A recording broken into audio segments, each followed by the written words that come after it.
Hello there, I'm Aditya, and for this video, what I have in store for you is a fun project that we are going to walk through in this video.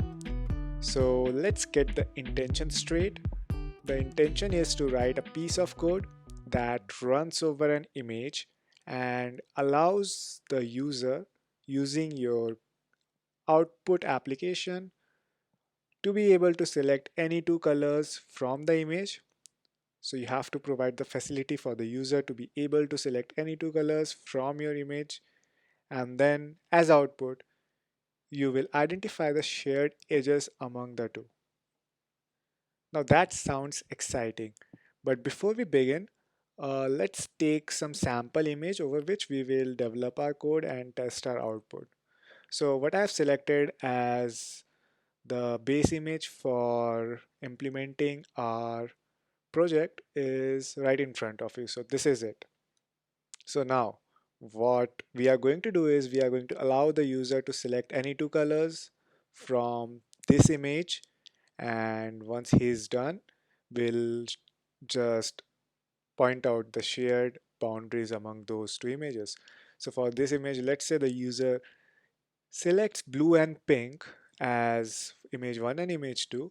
What we are supposed to give as an output is the shared boundary between all the pink and blue colors in this image. Now, before we begin with the implementation of the solution, think about it how you will perform.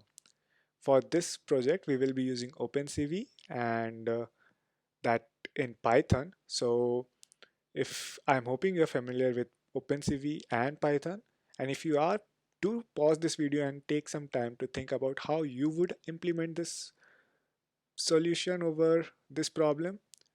And if you are unaware, not familiar with opencv, just follow along with the video. By the end of it, you will for sure be in a familiarized zone at least, and you'll understand how we did what we did, and that will for sure hit your creativity muscles.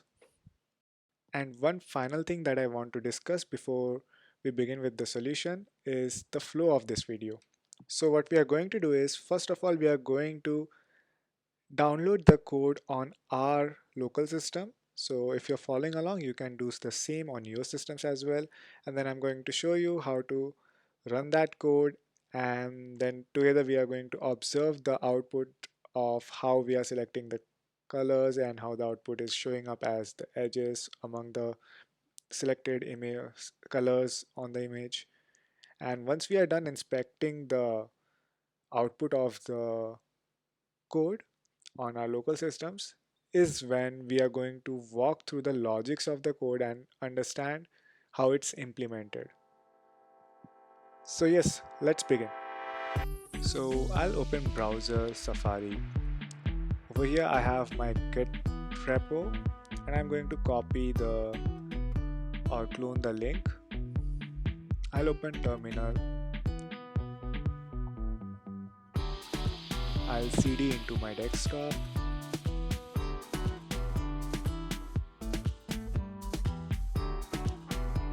and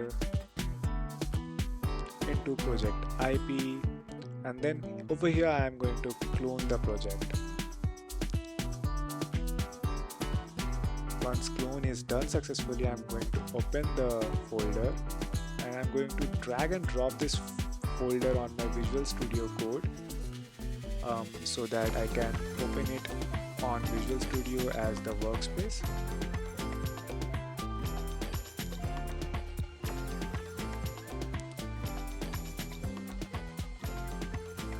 So now here on my Visual Studio Code, I have the Python file, the input image, and the output image that our file is going to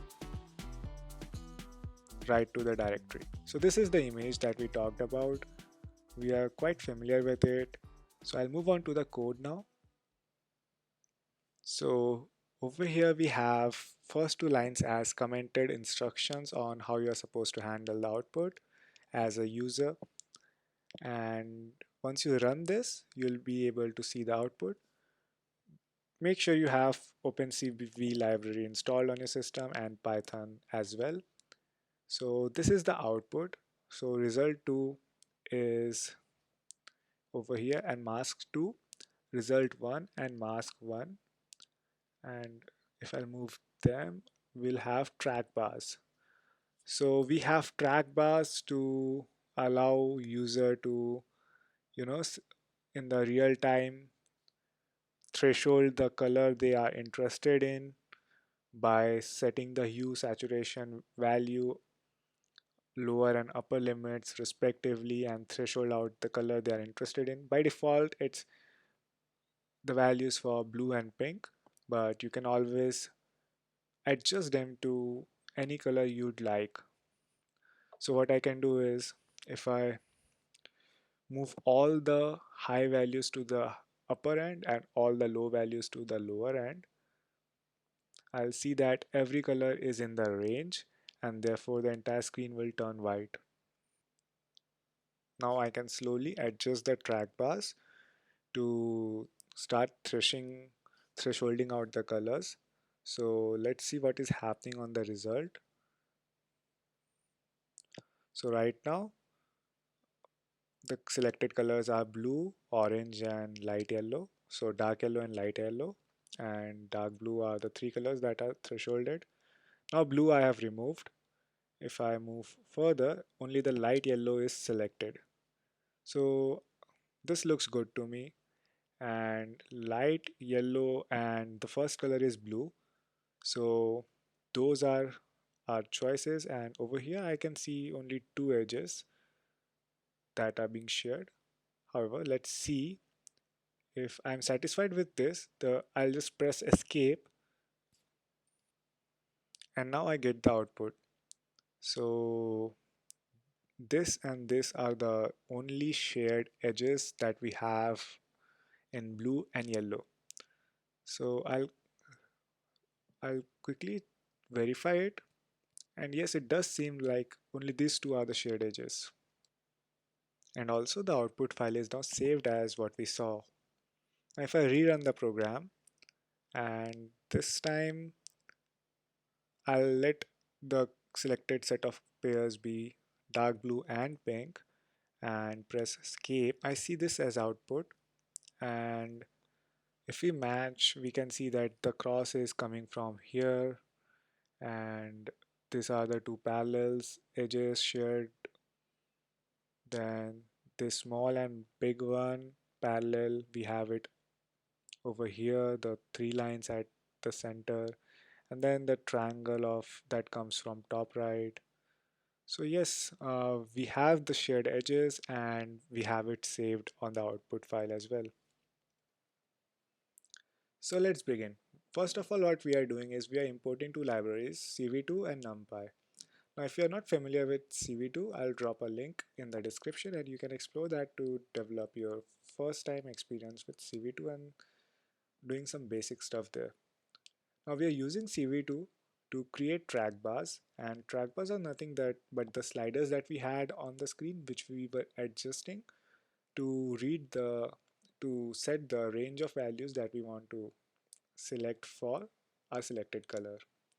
Now once I've created the track bars, I'm using those track bars to set the lower and upper values in the numpy array, and then using that lower and upper value I am creating masks. Masks are the white ones that we had on the output.